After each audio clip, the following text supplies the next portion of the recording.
لەبەردەم دادگای تاوانی نێوەندی لەندەن ژمارەیەک چالاکوانی کورد و بەریتانی بۆ دەربڕینی ناڕەزایەتی دژی دەستگیرکردن و دادگاییکردنی شیلان ئۆچەلیکی تەمەن 18 ساڵ کۆبوونەوە. شیلان کە بە تۆمەتی هەوڵدان بۆ پەیوەندیکردن بە چالاکی تیرۆریستیەوە لە سووریا لە سەرەتای ئەم ساڵە دەستگیر کراوە لە ژووری زیندانەکەی خۆیەوە لە ڕێگەی شاشەیەکەوە گوێی لە بڕیاری پێش دادگاییکردنەکەی گرت.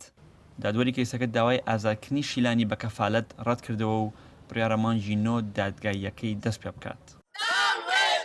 لە دەرەوەی بینایی دادگاکەش زیاتر لە 20 پشتگیریکەر هاوار دەکەن و دەڵێن بەریتانیا پشتگیری داعش دەکات. ئەم کێسە زۆر جێگەی خەمە. بەڕاستی پرسیاری ئەومە لە دروستەکە. ئایا بریتانیا پشتگیری داعش دەکات؟ لەبەر ئەوەی ئەم کچەلاوە ویستی بچێت دژی داعش شەڕ بکات، بەڵام ئێستا لە زیندانە دەست بەسەرە.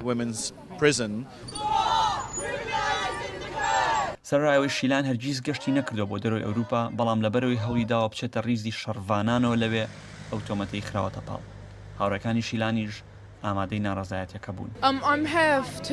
هاتوومەتە ئێرە بۆ ئەوەی ناڕەزایی خۆم لە بەرامبەر دەستگیرکردنی شیلانی هاوڕێم لەلایەن حکوومەتی بەریتانیاوە دەرببڕم، هەروەها دژی داعشیش. هەر لە هەمان ڕۆژ و لە هەمان دادگادا ئینسیدەڵی 27 ساڵی بەڕەچەڵک کورد بە 3 ساڵ و نیو زیندانیکردن حکم درا بە تاوانی کۆکردنەوەی زانیاری بۆ ئەنجامدانی کاری تیۆریستی و هەوڵدان بۆ پەیوەندیکردن بە داعشەوە لە سووریا.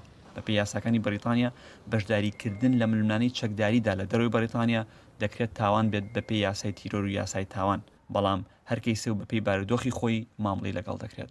سارنگ حارف زێنارتی، لەندەن.